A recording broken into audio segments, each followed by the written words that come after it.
Assalamualaikum warahmatullahi wabarakatuh. Bismillah, alhamdulillah, wassalatu wassalamu ala rasulillah wa ala alihi wa ashabihi al-mutamassikina bil kitabi wa sunnah. Amma ba'd. Bapak-bapak, ibu-ibu dan saudara-saudara sekalian, rahimakumullah. Alhamdulillah, kita bersyukur kepada Allah Subhanahu wa taala atas berbagai nikmat yang dikaruniakannya kepada kita semuanya. Kita bersyukur dengan mengakui bahwa nikmat itu merupakan karunia Allah semata. Kita bersyukur dengan mengucapkan alhamdulillah, dan kita bersyukur dengan menggunakan nikmat-nikmat itu sebagai sarana untuk beribadah kepada Allah Subhanahu wa taala. Salawat dan salam semoga terus tercurahkan kepada Nabi kita Muhammad sallallahu alaihi wasallam,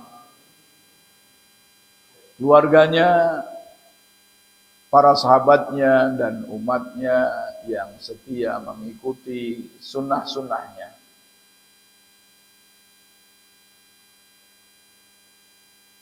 Bapak-bapak, ibu-ibu dan saudara-saudara sekalian rahimakumullah, kita melanjutkan kajian yang lalu, yakni tentang lalai. Sudah kita pelajari apa itu lalai, apa itu lupa, kemudian juga tanda-tanda orang yang lalai, dan juga penyebab daripada kelalaian, juga bentuk kelalaian. Hari ini kita kaji tentang kiat menghindarkan diri dari sifat lalai dan lupa. Kita ingat kembali bahwa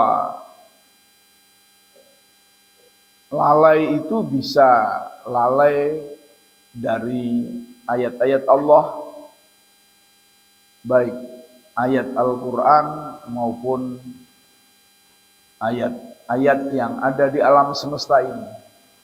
Artinya tidak menghiraukan, sengaja melupakan, tidak mau mempelajari, maka orang yang demikian akan dikatakan dalam Al-Quran, وَلَقَدْ ذَرَأْنَا لِجَهَنَّمَ كَثِيرًا مِنَ الْجِنِّ وَالْإِنسِ لَهُمْ قُلُوبٌ لَا يَفْقَهُونَ بِهَا وَلَهُمْ أَعْيُنٌ لَا يُبْصِرُونَ بِهَا وَلَهُمْ آذَانٌ لَا يَسْمَعُونَ بِهَا أُولَئِكَ كَالْأَنْعَامِ بَلْ هُمْ أَضَلُّ أُولَئِكَ هُمُ الْغَافِلُونَ.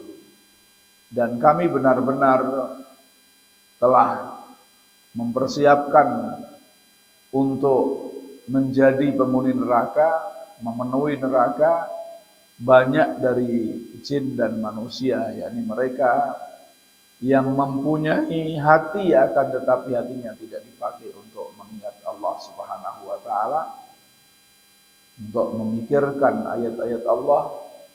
Mereka mempunyai mata akan tetapi tidak dipakai untuk melihat ayat-ayat Allah. Mereka mempunyai telinga akan tetapi tidak dipakai untuk mendengarkan ayat-ayat Allah. Mereka itu bagaikan binatang, bahkan lebih sesat daripada binatang. Mereka itulah orang-orang yang lalai. Juga lalai dari beribadah kepada Allah. Akibat dari melalaikan ayat-ayat Allah, akhirnya juga lalai dari beribadah kepada Allah dan lalai dari mengingat kematian dan juga mengingat hidup sesudah mati. Sehingga yang dikejar hanya dunia, tidak berpikir bahwa dunia ini fana, sedangkan yang kekal abadi adalah akhirat. Lalu bagaimana upaya kita untuk menghindarkan diri dari sifat lalai ini, agar lalai itu tidak ada dalam hati kita, atau mengurangi setidaknya? Ada beberapa upaya yang disebutkan dalam Al-Quran maupun hadis Rasulullah SAW. Di antaranya adalah berzikir kepada Allah, banyak berzikir.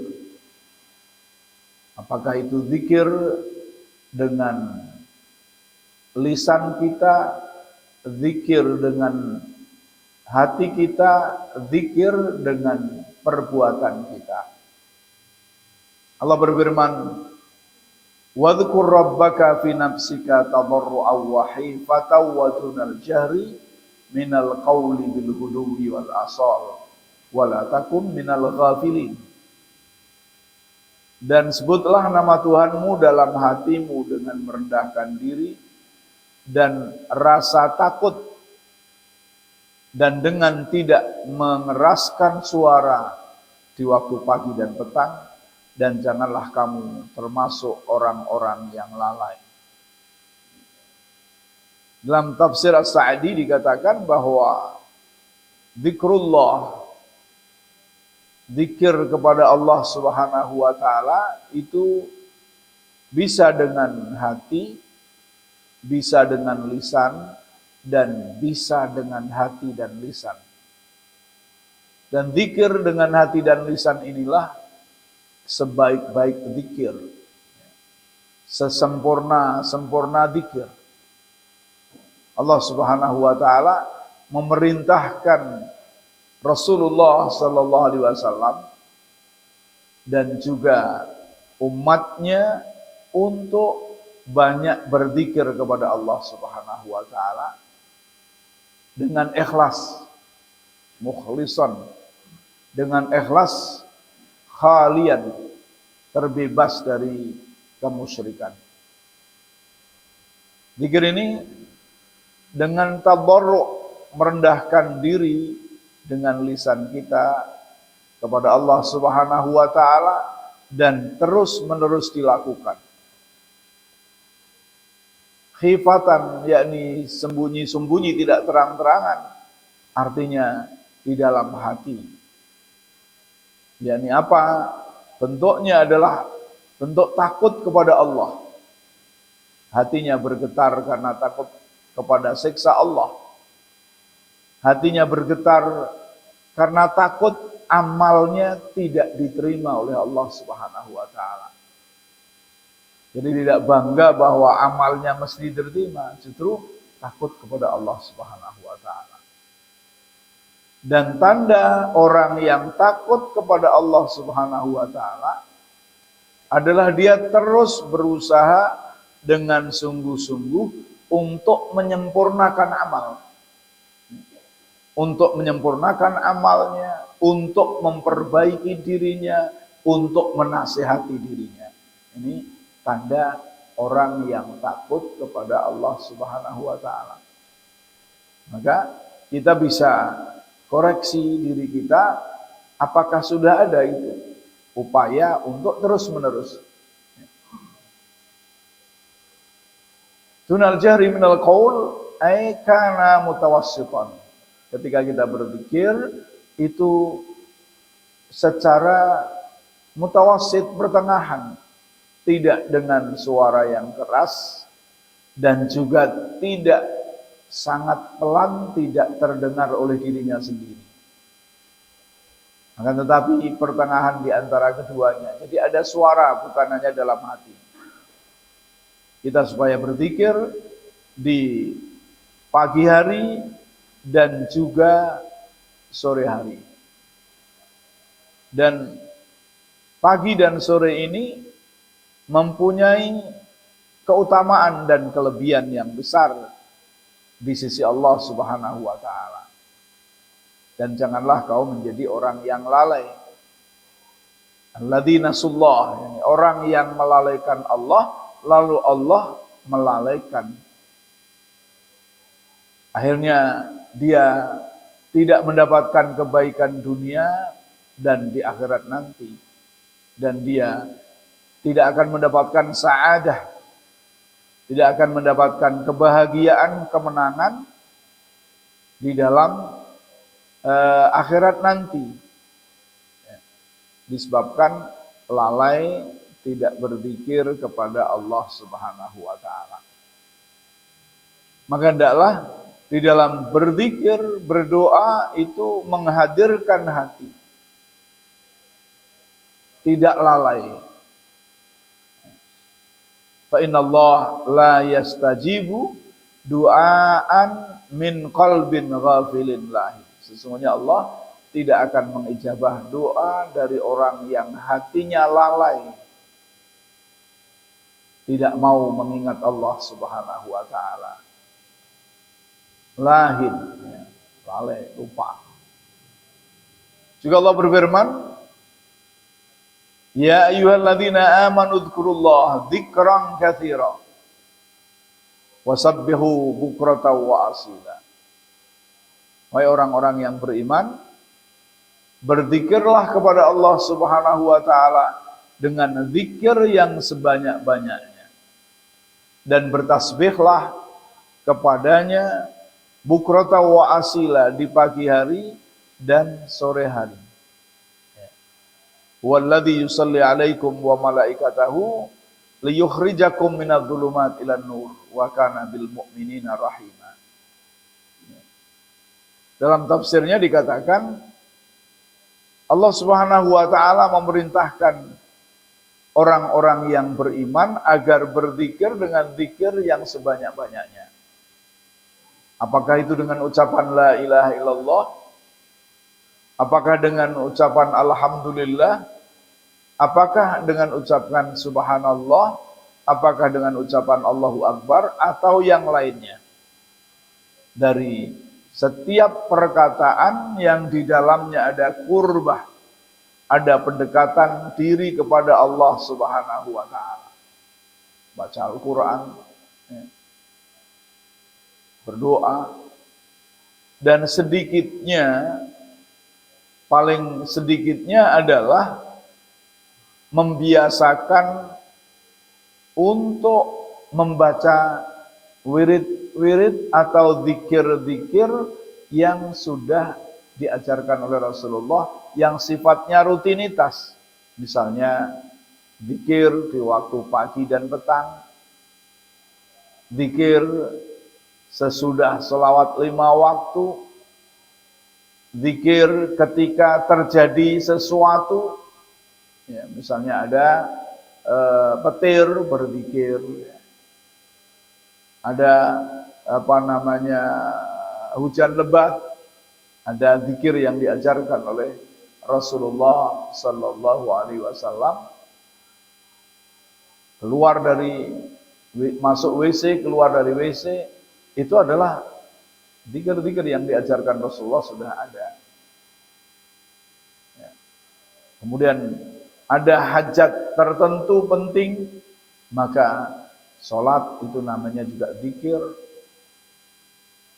Dalam keadaan bingung untuk menentukan sesuatu, ada zikir yang namanya sholat istikharah. Ini supaya dikuasai atau supaya dibiasakan.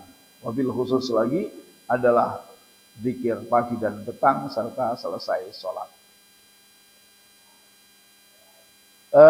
Kenapa hari pagi dan petang itu, pagi dan sore itu banyak disebutkan oleh Allah Subhanahu wa taala untuk berzikir? Tadi bahwa keduanya itu mempunyai kelebihan dan keistimewaan dibandingkan dengan waktu-waktu yang lain. Maka banyak dalam Al-Quran, hadis Rasulullah yang menjelaskan supaya zikir pagi dan petang. Misalnya Rasulullah menyampaikan sayyidul istighfar ayyaqulal abdu. Sayyidul istighfar adalah seseorang berdoa atau berzikir, Allahumma anta rabbi la ilaha illa anta khalaqtani ana ala ahdika wa wa'dika mastata'tu a'udzubika min syarri ma sana'tu abu'u laka bi ni'matika alayya abu'u bi dzambi faghfirli innahu la yaghfiru dzunuba illa anta. Kata Rasulullah, kalau doa ini dibaca di pagi hari dengan penuh keimanan dan keyakinan dan harapan ampunan dari Allah Subhanahu wa taala, lalu dia mati sebelum sore hari, kana min ahlil jannah, dia termasuk penghuni surga.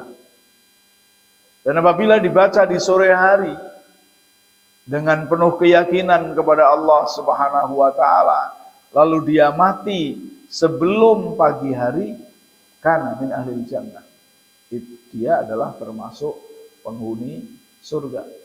Jadi itu keutamaannya. Banyak dari ayat Al-Quran, hadis yang memerintahkan agar berzikir pagi dan petang. Di samping itu, suhulatul amal fiha, bahwa untuk berzikir di pagi hari dan sore hari itu suhulah, ada kemudahan dibanding waktu-waktu yang lain. Ketika selesai sholat subuh, waktu lebih longgar. Karena apa? Karena belum akan bekerja. Ketika selesai sholat asar atau selesai sholat maghrib, itu juga longgar dibanding di tengah-tengah hari yang penuh dengan kesibukan. Itu kemahakuasaan Allah dan kasih sayang Allah kepada kita semuanya, sehingga zikir yang banyak diperintahkan bukrata wa asila, pagi dan petang, karena mudahnya untuk berzikir kepada Allah Subhanahu wa taala. Juga Allah Subhanahu wa taala berfirman dalam surah Ghafir ayat 7 sampai 9 yang artinya malaikat-malaikat yang memikul arasy dan malaikat yang berada di sekelilingnya bertasbih memuji Tuhannya, dan mereka beriman kepadanya serta memintakan ampun bagi orang-orang yang beriman, yang berzikir, yang beriman, seraya mengucapkan, ya Tuhan kami, rahmat dan ilmu Engkau meliputi segala sesuatu. Maka berilah ampunan kepada orang-orang yang bertobat dan mengikuti jalan Engkau, dan peliharalah mereka dari siksaan neraka yang menyala-nyala, ya Tuhan kami, dan masukkanlah mereka ke dalam surga Aden yang telah Engkau janjikan kepada mereka dan orang-orang yang saleh di antara bapak-bapak mereka dan istri-istri mereka dan keturunan mereka semuanya.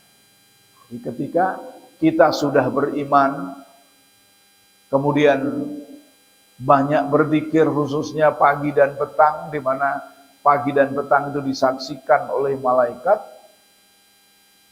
maka malaikat akan mendoakan. Yang mendoakan bukan habib, bukan kiai, bukan ustadz. Yang mendoakan adalah malaikat, yakni supaya dimasukkan ke dalam surga. Tidak hanya untuk kita yang beriman, tapi doa malaikat itu juga untuk istri-istri kita. Untuk, kalau yang baca istri berarti untuk suaminya, untuk anak keturunannya. Padahal yang baca satu, tapi yang didoakan oleh malaikat sampai istrinya, anaknya, suaminya, atau suaminya, anaknya, istrinya, orang tuanya, ya, orang tuanya. Bagaimana kalau masing-masing semuanya itu berdoa, beriman, kemudian berdoa, kemudian berzikir, anaknya berzikir, bapaknya berzikir, istrinya berzikir, beriman, tentunya lebih besar lagi kemungkinan dikabulkannya oleh Allah Subhanahu wa taala. Sesungguhnya engkaulah yang maha perkasa, lagi maha bijaksana, dan peliharalah mereka dari balasan kejahatan. Dan orang-orang yang engkau pelihara dari pembalasan kejahatan pada hari itu, maka sesungguhnya telah engkau anugerahkan rahmat kepadanya, dan itulah kemenangan yang besar bagi orang-orang yang beriman. Yang kedua, sering-sering membaca Al-Quran, atau banyak-banyaklah memperbanyak membaca Al-Quran. Kenapa? Karena Al-Quran itu bisa membersihkan jiwa. Al-Quran bisa menghilangkan kelalaian, bisa menghilangkan tutup-tutup yang ada dalam hati yang menutupi masuknya hidayah kepada kita. Bagi siapa? Ini bagi orang yang hatinya mau berzikir kepada Allah Subhanahu wa taala. Allah berfirman, "Ya ayyuhan nas, qad ja'atkum mau'izatun min rabbikum wa shifaa'un lima fis sudur wa hudan wa rahmah lil mu'minin." Hai manusia, sesungguhnya telah datang kepada kalian pelajaran dari Tuhan kalian dan penyembuh bagi penyakit-penyakit yang berada dalam dada, dan petunjuk serta rahmat bagi orang-orang yang beriman. Jadi kalau kita banyak membaca Al-Quran, bertadabburi Al-Quran, mesti ghaflah atau lalai tadi akan hilang. Karena apa? Karena Al-Quran itu merupakan mau'idhah, ay ta'idhukum wa tudzakirukum anil a'mal al-mujibah. Al-Quran itu akan mengingatkan kamu, memberikan nasihat kepada kamu dari amal-amal yang wajib dijalankan dan yang wajib ditinggalkan. Sehingga kita tidak akan mendapatkan murka Allah Subhanahu wa ta'ala, karena diingatkan oleh Al-Quran. Ketika kita membacanya, mentadaburinya, membaca saja sudah mendapatkan pahala. Membaca dengan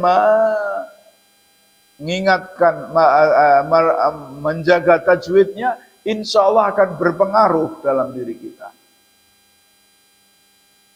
Tidak hanya mau'izah, wa shifaa'un lima fis sudur. Dan juga penawar dari penyakit-penyakit yang ada dalam hati.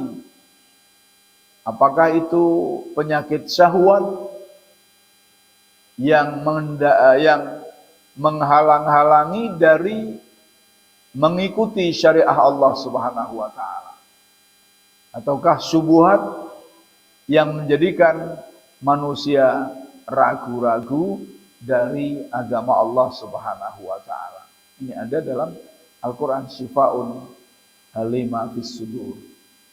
Ghaflah, kelalaian, tempatnya adalah dalam hati. Maka ketika membaca Al-Quran, karena Al-Quran syifa lima fis sudur, insya Allah sifat lalai itu akan terhilangkan. Di samping itu juga huda wa rahmah. Al-Quran ini juga memberikan petunjuk dan rahmat bagi orang-orang yang beriman. Wal huda huwal ilm bil haq wal amal bihi. Petunjuk itu berupa pengetahuan tentang kebenaran dan mau melakukan yang diketahui itu. Dan rahmat yang akan membawa kita kepada kebaikan dan al khair wal ihsan wasawab al ajil wal ajil. Pahala di dunia, balasan di dunia, balasan baik di dunia maupun di akhirat bagi siapa yang mengambil petunjuk dari Al-Quran.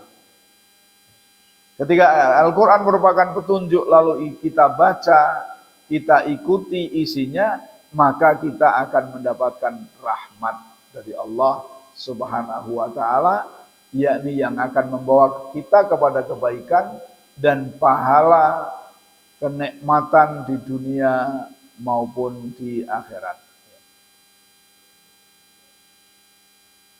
Lalu yang ketiga, banyak menghadiri majelis ilmu dan majelis zikir.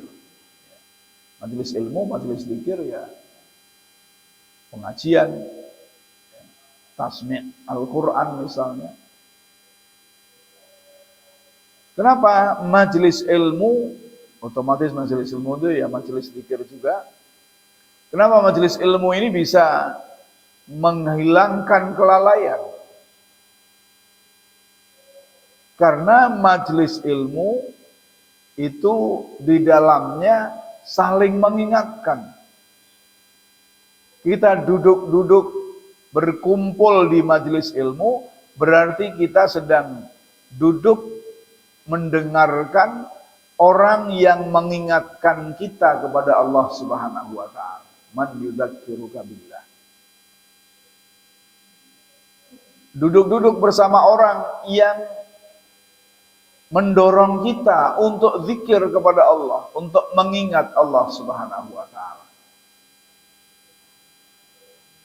Duduk-duduk bersama orang yang memperdengarkan kepada kita kalamullah. Ini memperdengarkan firman Allah Subhanahu wa ta'ala. Duduk bersama orang-orang yang akan menyampaikan kepada kita hadis Rasulullah sallallahu alaihi wasallam. Maka kalau kita tidak pernah hadir ke majelis ilmu, ya sulit untuk mendapatkan tidak lalai itu sulit. Kenapa? Karena tidak ada yang mengingatkan kita.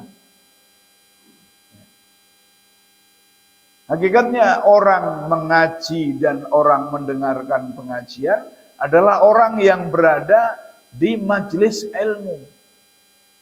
Sehingga mengingat apa yang diperintahkan Allah, apa yang dilarang Allah. Apa yang diperintahkan Rasul, apa yang dilarang oleh Rasulullah sallallahu alaihi wasallam. Di samping juga pahalanya amat sangat besar. Rasulullah sallallahu alaihi wasallam bersabda, "Wa majtama'a qaumun fi baitin min buyutillah yatlu kitaballah wa yatadarasunahu bainahum illa nazalat alaihi sakinatu wa ghasyiyatuhumur rahmatu wa hafathumul malaikah." Tidaklah suatu kaum berada di satu rumah dari rumah-rumah Allah, yakni masjid atau di majelis taklim, utamanya masjid. Yatluna kitab Allah, membaca kitab Allah Subhanahu wa ta'ala, berzikir, kemudian yatadarasunahu bainahum, yakni mempelajari isinya, ngaji ini. Kecuali Allah akan menurunkan ketentraman pada diri orang tadi yang ijtama'a fi baitin min buyutillah dan dilingkupi oleh rahmah, mendapatkan rahmat dari Allah Subhanahu wa ta'ala dan dinaungi oleh malaikat. Kalau kita berada di majelis zikir, sehingga ghaflah itu jauh dari kita. Yaqulu Ibnul Qayyim rahimahullah. Ibnul Qayyim mengatakan, inna majalisa dzikri majalisul malaikah wa majalisal lahwi wal ghaflah majalisus syaitan. Falyatakhayyaril abdu a'jabahuma ilaih wa aulahuma bihi fahuwa ma'a ahlihi bid dunya wal akhirah. Ibnu Qayyim menyatakan, sesungguhnya majelis zikir, pengajian adalah majlisul malaikah, majelisnya para malaikat. Ini malaikat ada menaungi, mendoakan. Wa majlisu allahu wal ghaflah, sedangkan majlis sendagurau, kelalaian, apakah itu kafe, dugem di kafe, apakah itu bermusik ria, ataukah yang tidak ada manfaatnya, kumpul-kumpul saja yang tidak ada manfaatnya, adalah majelis syayatin. Itu adalah majelis seton, tempat kumpulnya seton. Falyatahayyar abd, maka hendaklah orang milih, silahkan orang memilih mana yang menarik baginya, sehingga mereka melakukan. Apa tertarik dengan majelis ghaflah, apa tertarik dengan majelis pengajian, apa tertarik dengan majelis pengajian, ataukah majelis digardu-gardu dengan main kartu sampai jam 12 mungkin malam, sambil ngopi. Itu majelis ghaflah, itu majelis ghaflah. Nah, kata Ibnul Qayyim, silahkan kau pilih mana yang tertarik. Dan ketika dia memilih, maka dia akan bersama dengan majelis itu di dunia dan di akhirat. Di dunianya ya akan ngikuti malaikat, bisikan-bisikan malaikat, bisikan kebaikan. Sehingga kelalaian tidak ada. Kalau kita datangnya ke majelis ilmu, ke majelis zikir.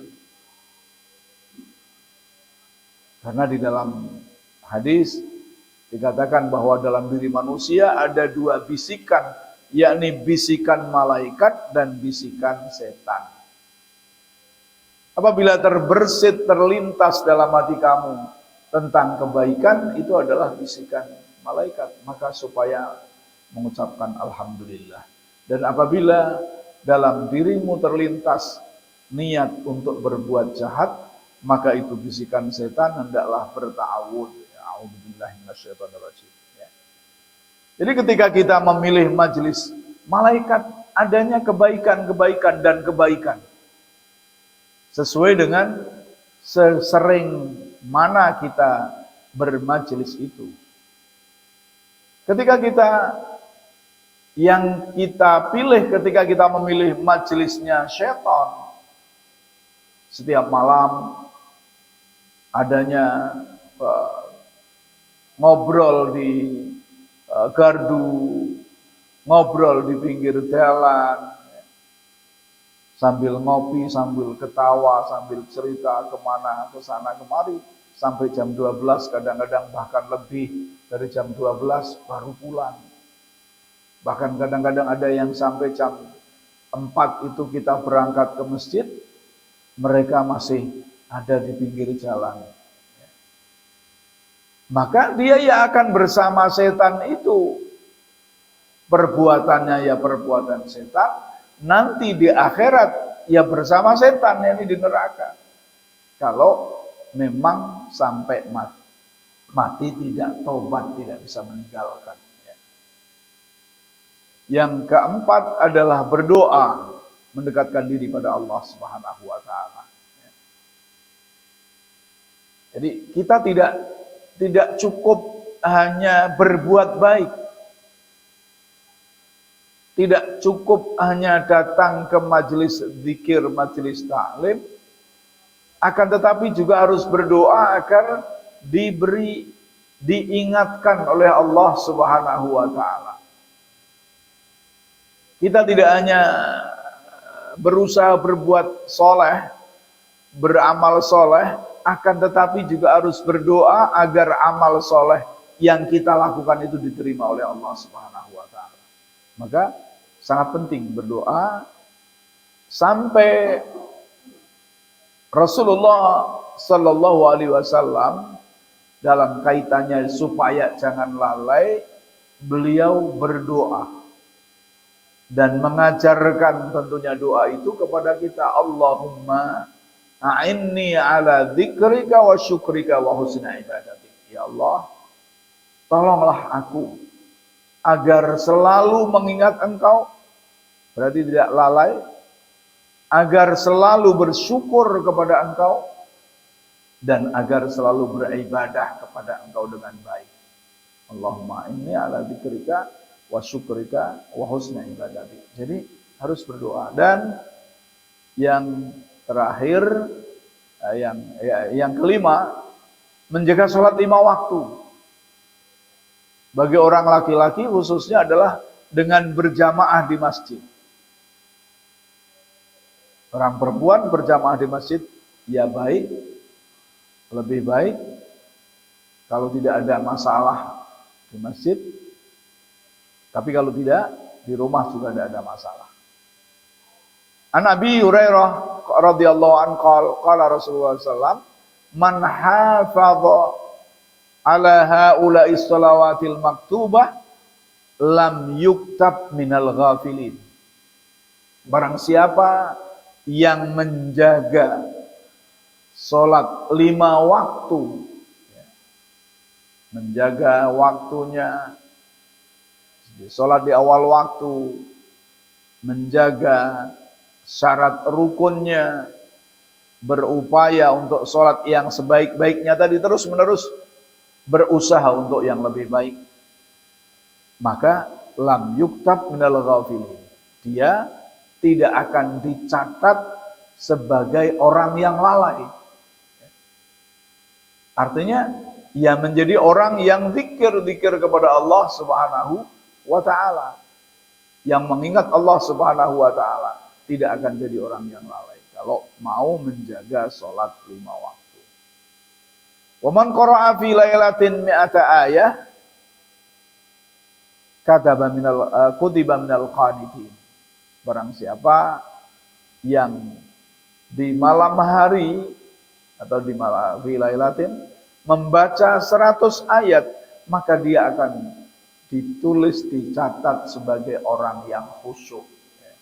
Tentunya membaca dengan sungguh-sungguh.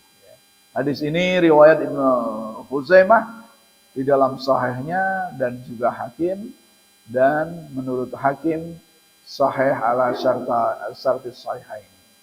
Sahih menurut yakni syarat Imam Bukhari dan Muslim, dan menurut Al-Albani hadis ini adalah hadis sahih. Yang keenam adalah mengingat kematian. Jadi di sini mengingat kematian ini amat penting untuk menjadikan kita tidak lalai.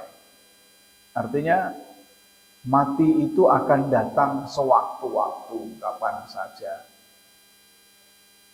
dan pasti akan dilalui. Dan sesudah mati itu ada kehidupan berikutnya.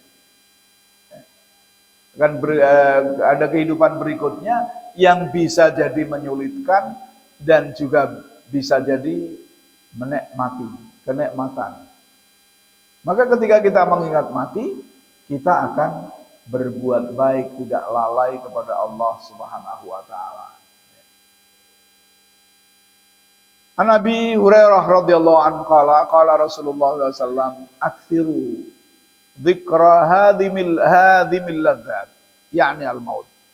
perbanyak oleh kamu tentang mengingat sesuatu yang akan menyudahi, yang akan menghentikan segala kenikmatan ini, segala kelezatan ini, yaitu kematian. Hadis ini diriwayatkan oleh Nasai, Ibnu Majah, dan disahihkan oleh Syekh Al-Albani. Maka orang yang sering mengingat mati, dia tidak akan lalai. Tidak akan lalai dari hal tersebut. Dan Allah Subhanahu wa taala berfirman, "Kullu nafsin dha'iqatul maut wa innama tuwaffawna ujurakum yaumal qiyamah. Faman zuhziya 'anil nar wa udkhilal jannah faqad faz. Wa mal hayatud dunya illa mata'ul ghurur." Setiap yang berjiwa, yang bernafas, pasti akan merasakan mati. Dan sesungguhnya pahala kalian akan disempurnakan, balasan kalian akan disempurnakan pada hari kiamat nanti. Barang siapa yang dijauhkan dari neraka dan dimasukkan ke dalam surga, maka dia betul-betul telah beruntung. Wamal hayatud dunya illa mata'ul ghurur. Tidaklah kehidupan dunia ini melainkan hanya kesenangan yang menipu. Juga ada kata-kata bijak, al-mautu babun wa kullun nas dahiluhu. Walaita sya'ri ba'dal bab maddaru. Kematian itu adalah pintu dan setiap manusia akan memasukinya. Jadi sebetulnya yang harus kita khawatirkan itu kematian, bukan masa tua. Nek masa tua wong urung mesti sampai tua, tapi kalau mati pasti. Kematian itu pasti. Kesengsaraan di masa tua seringkali kita khawatirkan, sedangkan kematian tidak dikhawatirkan. Urung mesti tua siji, yang kedua belum tentu sengsara. Belum tentu sengsara. Tapi kalau kematian sudah pasti. Oh, tapi aku ora duwe apa-apa, itu nek sengsara piye? Ya kalau Allah menghendaki itu gampang. Ora sengsara dhisik. Isik sehat, isik iso mangan, ngesuk mati, sudah selesai. Tapi kita yang harus kita persiapkan betul adalah kematian, karena al-mautu babun wa kullun nas dakhiluhu. Maka dari itu setiap manusia hendaklah mengingat ayat tadzakara ala dawam, selalu mengingat, terus menerus mengingat. Setiap orang hendaklah mengingat secara terus-menerus annahu yawman ma sayakunul qabra maskanahu wa ma'wahu. Pada suatu hari pasti dia akan masuk ke dalam kuburan dan menjadi tempat tinggalnya dan tempat kembalinya. Itu yang harus selalu kita ingat. Falyu'iddal uddah lidzalikal yaum. Hendaklah mempersiapkan diri bekal-bekal untuk hidup di hari itu. Dia akan dikuburkan di dalam kuburan fi qabrin dayiqin. Di kuburan yang sempit, yang gelap gulita, yang menakutkan. Ini udah pasti. Nah, ketika kita sudah persiapan dengan amal soleh, dengan ibadah kepada Allah Subhanahu wa taala, maka kubur itu tidak menjadi sesuatu yang mengerikan, akan tetapi yakunu kubrahu raidatan min riyadil jannah.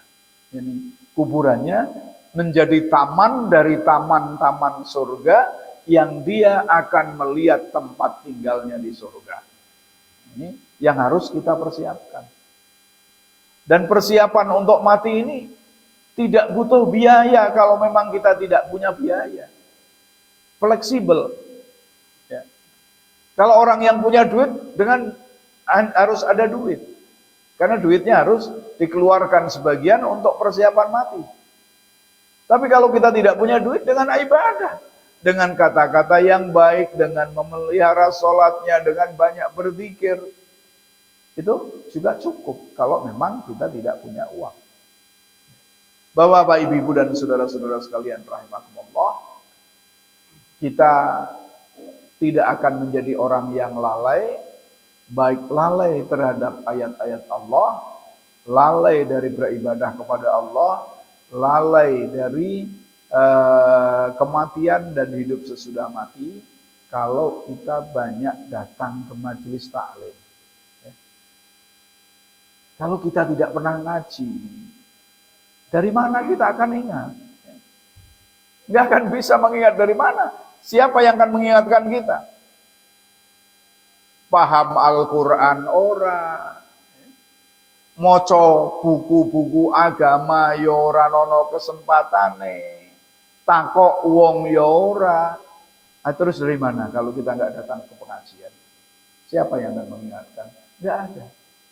Karena itu sangat penting untuk menghilangkan kelalaian tadi, datang ke majelis taklim, mendengarkan pengajian, minimalnya 1 minggu sekali atau 2 kali itu harus ada. Apakah juga mendengarkan dari media, ya. Namun kalau mendengarkan dari HP, sekarang ini banyak pengajian-pengajian yang salah materi, karena banyak orang ngisi di HP itu hanya mencari duit, membuat konten, pokoknya kontennya laris oleh duit. Orang mikir materi ini menyesatkan atau tidak. Karena itu ya alangkah baiknya mendengarkan di media, di HP misalnya, tapi selektif. Selektif siapa yang ngaji, kemudian bagaimana isi pengajiannya. Kalau ragu, datang ke pengajian, ditanyakan kepada ustadz yang ngaji. Bapak, ibu, dan saudara-saudara sekalian rahimakumullah, cukup ini yang saya sampaikan. Mudah-mudahan ya, monggo.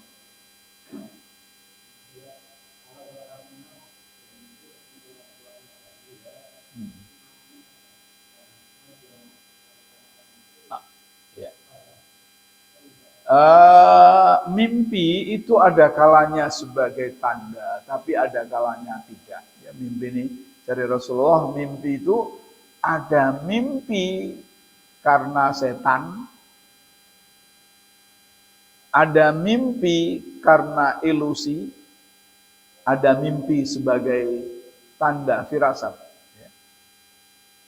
Mimpi karena setan, turunnya ngebur ya mimpi.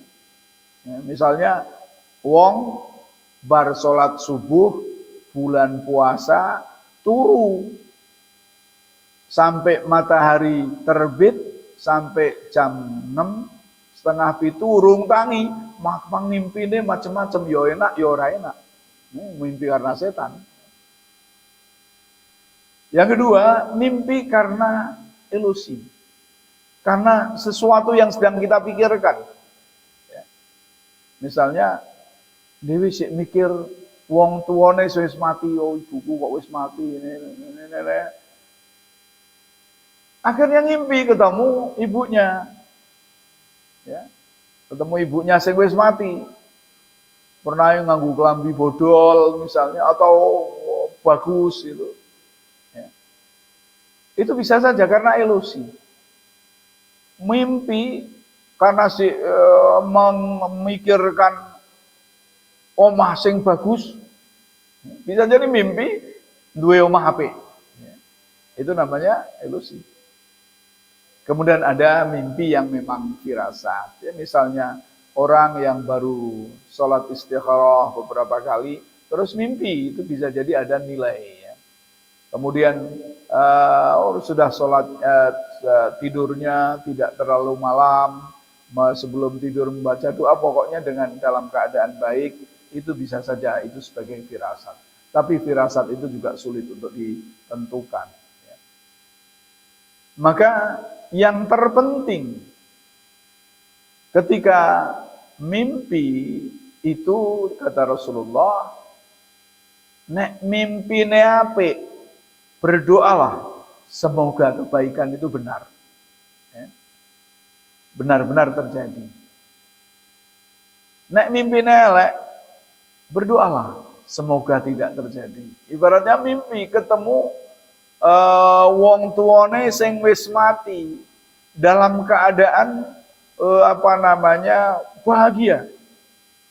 Wah, kelambine api, dalam pokoknya sedang baik.